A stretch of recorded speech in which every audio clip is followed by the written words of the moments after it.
Hey nieces and nephews, this is your girl BadAunt BB here. This is an entrepreneur segment right now that we're going over. I'm telling you the brutal facts of business that they don't show on Instagram. Why everybody's doing all of the fun little TikTok point challenge and dances on how to be a billionaire and all that other good stuff. If you are somebody who is in a home-based business, you definitely want to tune in, get your note, get your paper, because I'm about to drop some real gems, okay? Like I'm dropping gems, all right?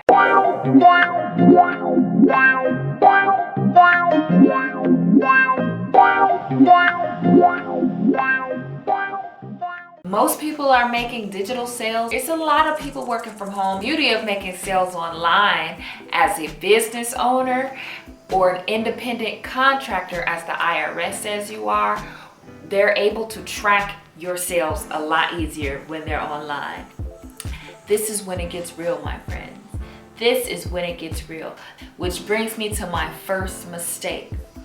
Treating my business like a hobby. I showed you guys years ago. Shoot, it feels like years ago, but it probably wasn't that long ago. But when I monetized my YouTube channel, I made a video about my first YouTube check like all the cool YouTubers do, and it was so fun making my little $120. Expect that you can make at least $600 in your business and start planning for it. You should be saving for taxes.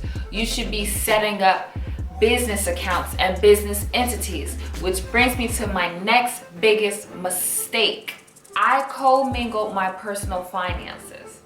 In addition to my YouTube income, I also have a home-based business. Because I basically built my sales business off the back of my YouTube channel, I did quite well for a first-year earner. So I made enough money through my home-based business to where I was no longer considered a hobbyist. Not being a hobbyist means you need to start keeping records.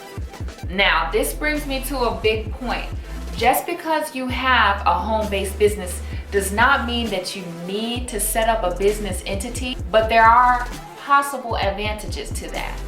If you are just considering yourself a hobbyist, you just sell a little bit of product here and there or sell a few services here and there. You need to understand when those sales hit your bank account, IRS is gonna come for you, and you better have your receipts. And when I say receipts, I'm not talking Atlanta housewife tea, baby. I'm talking about real life receipts.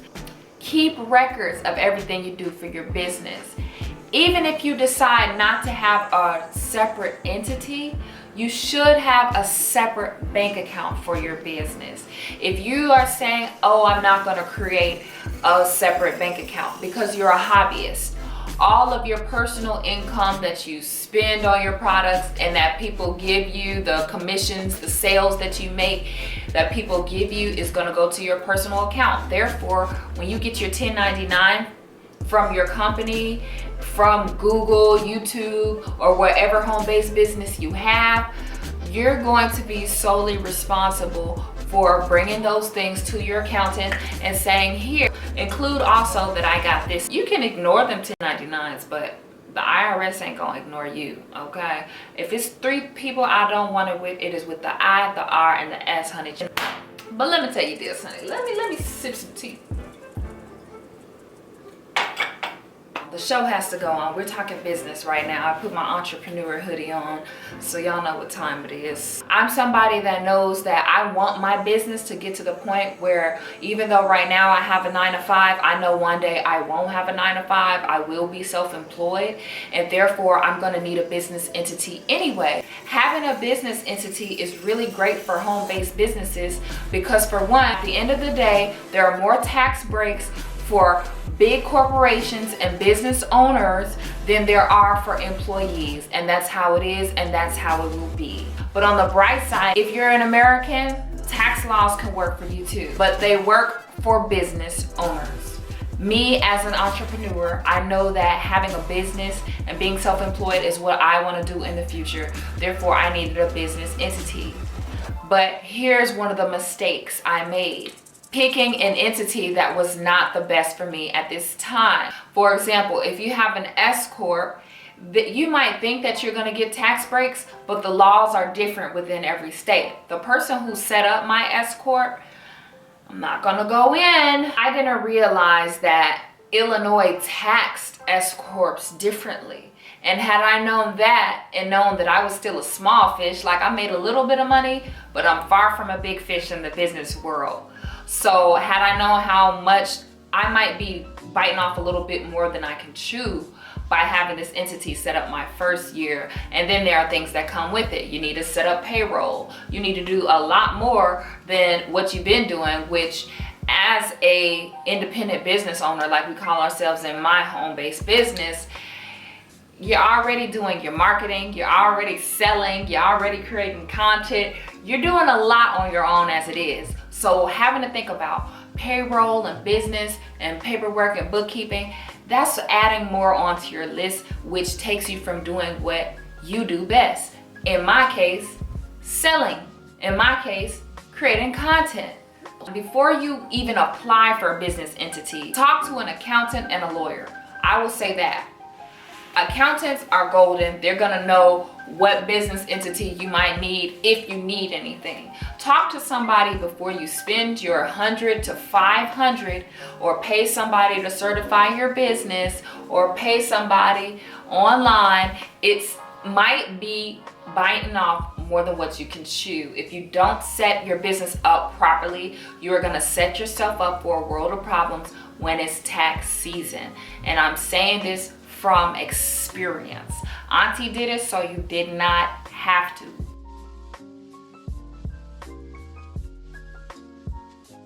You also need to absorb information from people who are doing what you're doing and doing it better than you. Or not even necessarily better. Maybe your content is better than mine as a YouTuber, but I might have the followers that you want, or the target audience that you want, or I've made more money than you and you want the type of money I make.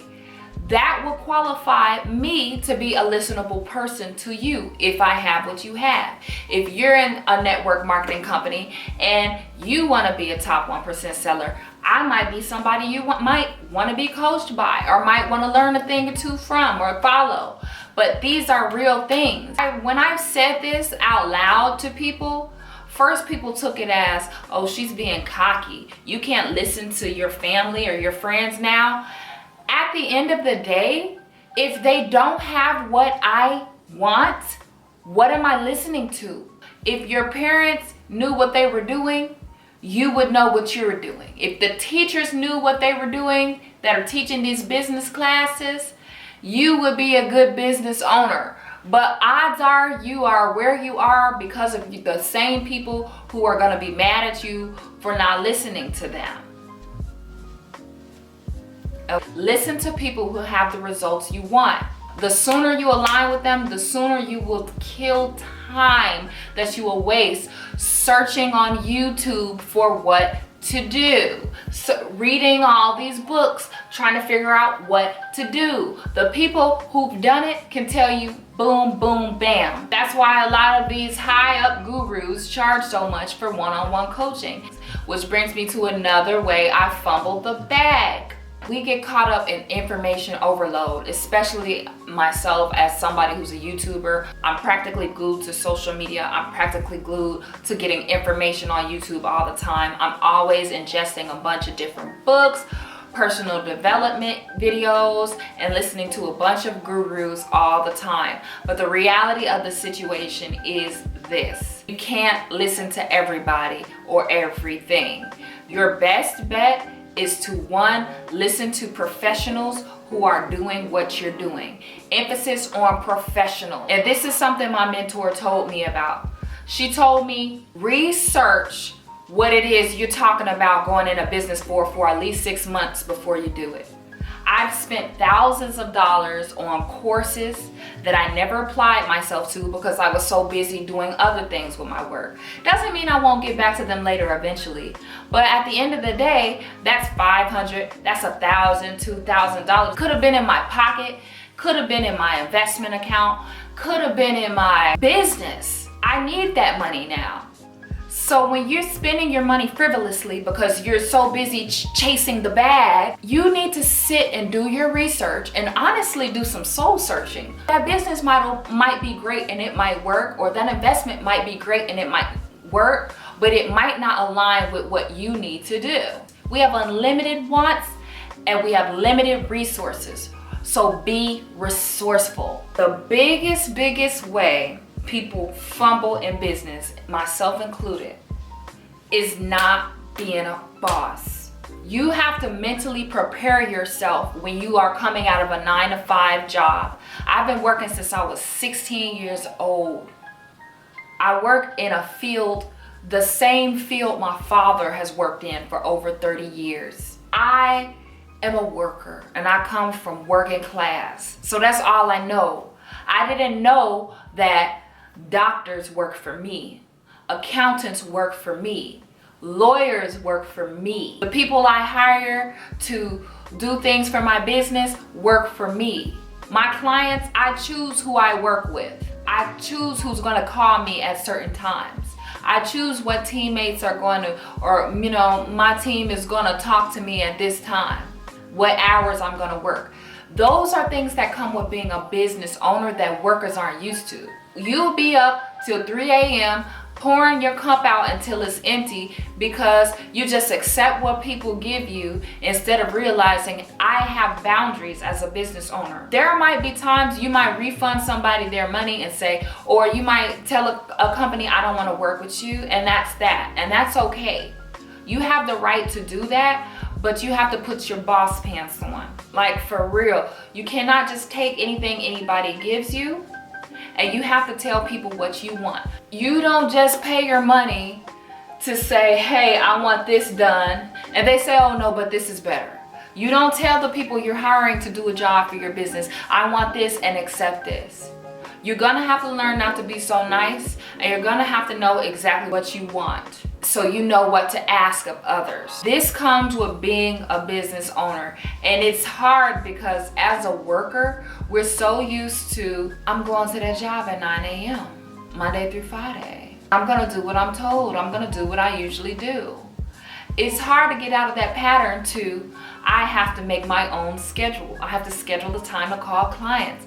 I have to schedule the time to make videos. I have to schedule the time to do this and to go shopping and get inventory. Like, these are real business things that when you're a solopreneur, an entrepreneur, or whatever else it is, you understand you need to take full control of your schedule, and you also need to let other people know that you take your business as a business and that this is what you want for your business. You have to make the best decisions for your business, which include having the best team. And if you're any type of business owner, there's a few people that you need to talk to, and that's an accountant, a lawyer. For me, it's also a bookkeeper this year. I have a banker who put me on to a lot of good connections, payroll people. Like, I'm telling you guys, this business stuff ain't a joke. It's real, and that's why I had to make this video, because people thinking it's sweet. When it's time to do that paperwork, it don't feel sweet. It does not feel sweet, okay? Everybody doesn't have an awesome aunt like me to tell them this. With these spiffy glasses on that I made a video review about, check it out. And that's why I'm BadAunt BB. I tell you what your mama didn't tell you, okay? I tell you what Instagram's not telling you. That's why you gotta hit that subscribe button. Hit me with a thumbs up. Understand there's no community without the you and the I. Comments below. Share this with your friends who also think business is sweet. They don't know it's really a sour patch. Sometimes it's sweet, sometimes it's not, man. If you guys have any questions about anything, I'm not Hollywood like that. Hit me up on social media, DM me, leave some comments, hit me up on my Facebook page, whatever. Like, hit me up, ask me questions, ask me about home-based business ideas, ask me about how to start your YouTube. I'm planning on putting a lot more business content because I know what time it is in the world right now, and I need my nieces and nephews to be prepared. So whatever new content ideas you guys have that I might be able to answer in a video, it really helps me out when I'm getting interaction from you guys, for real. I really hope you guys enjoyed this video. I've been sitting over here talking, I'm losing my voice. I done messed up my shirt, but at least you get to see my entrepreneur sweatshirt. Hey, the pillows, the mugs. But until next time, it's your girl BadAunt BB, over and out.